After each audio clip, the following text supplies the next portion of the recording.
Hello friends, ओम श्री गणेशाय नमः। आप सभी का स्वागत है आपके अपने यूट्यूब चैनल पर। फ्रेंड्स, आज हम आपको इस वीडियो में बताने जा रहे हैं कि श्रावण मास की संकष्टी चतुर्थी का शुभ मुहूर्त, पूजा विधि, चंद्रोदय का समय, महत्व और श्रावण मास संकष्टी चतुर्थी की पौराणिक व्रत कथा और संकष्टी चतुर्थी के दिन किए जाने वाले उपायों के बारे में। फ्रेंड्स, वीडियो शुरू करने से पहले आपसे रिक्वेस्ट है, अगर आप हमारे चैनल पर नए हैं और आपने अभी तक चैनल को सब्सक्राइब नहीं किया है तो प्लीज़ सब्सक्राइब कीजिएगा चैनल को, साथ ही प्रेस कीजिएगा बेल आइकन को, जिससे नए वीडियो से रिलेटेड नोटिफिकेशन आपको तुरंत प्राप्त हो सके। और वीडियो पसंद आने पर वीडियो को लाइक और शेयर जरूर कीजिएगा ताकि सभी भक्तों को इस वीडियो का लाभ प्राप्त हो सके। और कमेंट बॉक्स में ओम श्री गणेशाय नमः जरूर लिखिएगा। भगवान श्री गणेश जी को समर्पित संकष्टी चतुर्थी या संकट चतुर्थी व्रत जीवन की समस्त समस्याओं के नाश के लिए किया जाता है। इस दिन भगवान गणेश जी की पूजा की जाती है। रात में चंद्रोदय होने पर चांद की पूजा की जाती है। संकष्टी चतुर्थी प्रत्येक माह में कृष्ण पक्ष की चतुर्थी के दिन मनाई जाती है। श्रावण कृष्ण चतुर्थी के बारे में कहा जाता है कि माता पार्वती जब शिवजी को पति के रूप में पाने के लिए तप कर रही थी और शिवजी प्रसन्न नहीं हो रहे थे, तब उन्होंने यह व्रत किया था। व्रत करने के पश्चात उनका शिवजी से विवाह संपन्न हुआ। हनुमान जी ने भी सीता जी की खोज पर जाने पर यह व्रत किया था। रावण को जब राजा बलि ने पकड़कर कैद कर लिया था, तब रावण ने भी यह व्रत किया था। गौतम की पत्नी अहिल्या ने भी इस व्रत को किया था। यह व्रत कम से कम 1 या 3 वर्ष करे। जिसका विवाह नहीं हो पा रहा है, उन्हें यह व्रत अवश्य करना चाहिए। सनातन धर्म में प्रथम पूज्य श्री गणेश जी को आदि पंचदेवों में एक माना जाता है। मान्यता है कि श्री गणेश जी का ध्यान करने से ही सारे विघ्नों का अंत हो जाता है, इसलिए उन्हें विघ्न विनाशक भी कहते हैं। वहीं ज्योतिष शास्त्र में श्री गणेश जी को बुद्ध के कारक देव के रूप में माना जाता है और बुद्ध बुद्धि के कारक माने जाते हैं। हिंदू पंचांग के अनुसार चतुर्थी को भगवान गणेश जी की पूजा के लिए यह व्रत किया जाता है। इस दिन को संकष्टी चतुर्थी के रूप में मनाया जाता है। संकष्टी चतुर्थी का अर्थ होता है सभी संकटों को हरने वाली। वहीं विनायक चतुर्थी की तरह संकष्टी चतुर्थी के दिन भी गौरी पुत्र गणेश जी की पूजा अर्चना की जाती है। इस दिन गणेश भगवान की कृपा पाने के लिए भक्त व्रत भी रखते हैं। मान्यताओं के अनुसार संकष्टी चतुर्थी का व्रत सभी मनोकामनाओं को पूर्ण करने वाला होता है। साथ ही यह भी माना जाता है जो व्यक्ति इस दिन व्रत रखते हैं उनके सभी दुख खत्म हो जाते हैं। संकष्टी चतुर्थी के दिन गणेश जी की आरती, उनके मंत्र और चालीसा का पाठ पूरी श्रद्धा के साथ किए जाने से समस्त मनोकामनाएं पूरी होती है। इसके अतिरिक्त इस व्रत को करने से विघ्नहर्ता गणेश भगवान जातक की सभी परेशानियां और बाधाओं को दूर करते हैं। यह व्रत विशेष तौर पर माताएं अपनी संतान की उन्नति के लिए करती हैं। संकष्टी चतुर्थी के दिन गणपति जी की पूजा करने से घर से नकारात्मक प्रभाव दूर हो जाते हैं और शांति बनी रहती है। मान्यता है कि गणेश जी घर में आ रही सारी विपदाओं को दूर करते हैं और व्यक्ति की सभी मनोकामनाओं को पूरा करते हैं। चंद्र दर्शन भी चतुर्थी के लिए बेहद शुभ माना जाता है। सूर्योदय से प्रारंभ होने वाला यह व्रत चंद्र दर्शन के बाद संपन्न होता है। पूरे साल में संकष्टी चतुर्थी के 13 व्रत रखे जाते हैं। सभी व्रत के लिए अलग अलग व्रत कथा है। फ्रेंड्स, अब आइए जानते हैं श्रावण मास की संकष्टी चतुर्थी की शुभ मुहूर्त के बारे में। हिंदू पंचांग के अनुसार साल 2024 में श्रावण मास की संकष्टी चतुर्थी का व्रत 24 जुलाई 2024 बुधवार के दिन है। श्रावण कृष्ण चतुर्थी तिथि प्रारंभ होगी 24 जुलाई 2024 को सुबह 7:30 पर और श्रावण कृष्ण चतुर्थी तिथि का समापन होगा 25 जुलाई 2024 को सुबह 4:39 पर और चंद्रोदय का समय रहेगा 24 जुलाई 2024 को रात्रि 9:43 पर। फ्रेंड्स, अब आइए जानते हैं सावन मास की संकष्टी चतुर्थी की पूजन विधि के बारे में। चतुर्थी के दिन गणेश जी के लिए व्रत रखें। गणेश चतुर्थी के दिन सूर्योदय से पहले जागकर स्नान आदि से निवृत्त हो जाना चाहिए। गणेश जी की पूजा के समय धूप जलाएं और गणेश जी के ओम गण गणपते नमः मंत्र से गणेश जी को पुष्प अर्पित करें। इस दिन भर फलाहार में ही रहना उत्तम माना गया है, इसलिए फलाहार में ही व्रत के नियमों का पालन करें। शाम के समय चांद निकलने से पहले पूजा करनी चाहिए। पूजा के दौरान थाली में तिल और गुड़ के लड्डू, फूल, कलश में पानी, चंदन, धूप, केला या नारियल प्रसाद के तौर पर रखना चाहिए।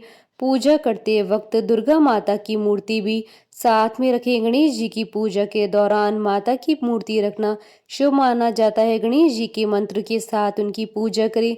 उन गणेश जी के मस्तक पर चंदन लगाएं, धूप जलाएं, फूल और लड्डू चढ़ाएं और जल अर्पित करें। पूजा के बाद प्रसाद और लड्डुओं को प्रसाद के तौर पर बांटें। इसके साथ ही ऋणहर्ता और विघ्नहर्ता गणपति बापा के गणेश स्तोत्र का पाठ करें। इसके बाद गणेश जी की आरती करके संकष्टी व्रत के महात्म्य की कथा पढ़ें या श्रवण करें। पूजन के बाद चंद्रमा को शहद, चंदन, रोली मिश्रित दूध से अर्घ्य दें। पूजन के बाद लड्डू प्रसाद स्वरूप ग्रहण करें। व्रत पूरा होने के बाद दान करें, फिर व्रत का पारण करें। फ्रेंड्स, अब आइए जानते हैं संकष्टी चतुर्थी के दिन किए जाने वाले उपायों के बारे में। आज के दिन भगवान गणपति जी के पीले रंग की मूर्ति को स्थापित करें। हर रोज पीले मोदक चढ़ाएं। पीले आसन पर बैठकर ओम हिरंबाय नमः मंत्र का 108 बार जाप करें। यह प्रयोग लगातार 27 दिन तक करें। इस उपाय को करने से आपको रुका हुआ पैसा जरूर प्राप्त होगा। श्रावण मास में संकष्टी चतुर्थी के दिन से 27 हरी दूर्वा की पत्तियां एक कलावे से बांधकर प्रतिदिन गणेश जी को चढ़ाएं। ऐसा लगातार 11 दिन तक करें। इस उपाय को करने से आपको मनचाहा वरदान अवश्य मिलेगा और भगवान गणपति जी के किसी भी स्तोत्र को अवश्य पढ़ें। फ्रेंड्स, अब आइए प्रारंभ करें श्रावण मास संकष्टी चतुर्थी की पौराणिक व्रत कथा। गणेश भक्तों के लिए संतानादि प्रदायक कथा। ऋषिगण पूछते हैं कि हे स्कंद कुमार, दरिद्रता, शोक, कुष्ठ आदि से विकलांग, शत्रुओं से संतप्त, राज्य से निष्कासित राजा, सदैव दुखी रहने वाले, धनहीन, समस्त उपद्रवों से पीड़ित, विद्याहीन, संतानहीन, घर से निष्कासित लोगों, रोगियों और अपने कल्याण की कामना करने वाले लोगों को क्या उपाय करना चाहिए जिससे उनका कल्याण हो और उनके उपरोक्त कष्टों का निवारण हो। यदि आप कोई उपाय जानते हैं तो उसे बतलाइए। स्वामी कार्तिकेय जी ने कहा, हे ऋषियों, आपने जो प्रश्न किया है उसके निवारणार्थ मैं आप लोगों को एक शुभदायक फल बतलाता हूँ, उसे सुनिए। इस व्रत को करने से पृथ्वी के समस्त प्राणी सभी संकटों से मुक्त हो जाते हैं। यह व्रतराज महापुण्यकारी एवं मानव को सभी कार्यों में सफलता प्रदान करने वाला है। विशेषतः यदि इस व्रत को महिलाएं करें तो उन्हें संतान एवं सौभाग्य की वृद्धि होती है। इस व्रत को धर्मराज युधिष्ठिर ने भी किया था। पूर्व काल में राज्यच्युत होकर अपने भाइयों के साथ जब धर्मराज वन में चले गए थे तो उस वनवास काल में भगवान श्री कृष्ण ने उनसे कहा था। युधिष्ठिर ने भगवान कृष्ण से अपने कष्टों के शमनार्थ जो प्रश्न किया था उस कथा को आप श्रवण कीजिए। युधिष्ठिर पूछते हैं कि हे पुरुषोत्तम, ऐसा कौन सा उपाय है जिससे हम वर्तमान संकटों से मुक्त हो सकें। हे गदाधर, आप सर्वज्ञ हैं, हम लोगों को आगे अब किसी प्रकार का कष्ट न भुगतना पड़े, ऐसा उपाय बतलाइए। स्कंद कुमार जी कहते हैं कि जब धैर्यवान युधिष्ठिर विनम्र भाव से हाथ जोड़कर बारंबार अपने कष्टों के निवारण का उपाय पूछने लगे तो भगवान श्री कृष्ण ने कहा कि हे राजन, संपूर्ण कामनाओं को पूर्ण करने वाला एक बहुत बड़ा गुप्त व्रत है। हे युधिष्ठिर, इस व्रत के संबंध में मैंने आज तक किसी को नहीं बतलाया है। हे राजन, प्राचीन काल में सतयुग की बात है। पर्वतराज हिमाचल की सुंदर कन्या पार्वती जी ने शंकर जी को पति के रूप में प्राप्त करने के लिए गहन वन में जाकर कठोर तपस्या की, परंतु भगवान शिव प्रसन्न होकर प्रकट नहीं हुए। तब शैल तनया पार्वती जी ने अनादिकाल से विद्यमान गणेश जी का स्मरण किया। गणेश जी को उसी क्षण प्रकट देखकर पार्वती जी ने पूछा कि मैंने कठोर, दुर्लभ एवं लोमहर्षक तपस्या की, किंतु अपने प्रिय भगवान शिव जी को प्राप्त न कर सकी। वह कष्ट विनाशक द्रव्य व्रत जिसे नारद जी ने कहा है और जो आपका ही व्रत है, उस प्राचीन व्रत के तत्व को आप मुझसे कहिए। पार्वती जी की बात सुनकर तत्कालीन सिद्धिदाता गणेश जी उस कष्टनाशक शुभदायक व्रत का प्रेम से वर्णन करने लगे। गणेश जी ने कहा, हे अचल सुते, अत्यंत पुण्यकारी एवं समस्त कष्टनाशक व्रत को कीजिए। इसके करने से आपकी सभी आकांक्षाएं पूर्ण होंगी और जो व्यक्ति इस व्रत को करेंगे उन्हें सफलता मिलेगी।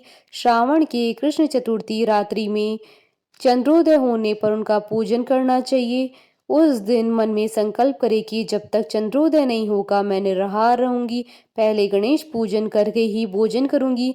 मन में ऐसा निश्चय करना चाहिए। इसके बाद सफेद तिल के जल से स्नान करें, मेरा पूजन करें। यदि सामर्थ्य हो तो प्रतिमा स्वर्ण की मूर्ति का पूजन करें, अभाव में चांदी, अष्टधातु अथवा मिट्टी की मूर्ति की ही पूजा करें।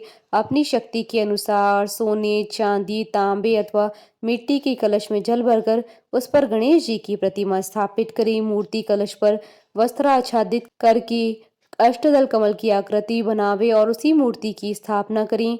तत्पश्चात षडोपचार विधि से भक्ति पूर्वक पूजन करें।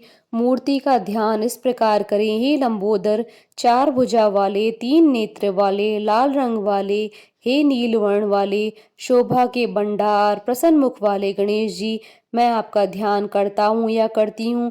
हे गजानन, मैं आपका आह्वान करता हूँ या करती हूँ। हे विघ्नराज, मैं आपको बारंबार प्रणाम करता हूँ। यह आसन है। हे लंबोदर, आपके लिए ये पाद्य है। हे शंकर सुवन, ये आपके लिए अर्घ्य है। हे उमापुत्र, ये आपके स्नानार्थ जल है। हे वक्रतुंड, ये आपके लिए आचमनीय जल है। हे शूर्पकर्ण, ये आपके लिए वस्त्र है। हे सुशोभित, ये आपके लिए यज्ञोपवीत है। हे गणेश्वर, ये आपके लिए रोली चंदन है। हे विघ्न विनाशक, यह आपके लिए फूल है। हे विकट, ये आपके लिए धूप पत्ती है। हे वामन, ये आपके लिए दीपक है। हे सूर्य देव, ये आपके लिए लड्डू का नैवेद्य है। हे देव, ये आपके निमित्त फल है। हे विघ्नहर्ता, ये आपके निमित्त मेरा प्रणाम है। प्रणाम करने के बाद क्षमा प्रार्थना करें।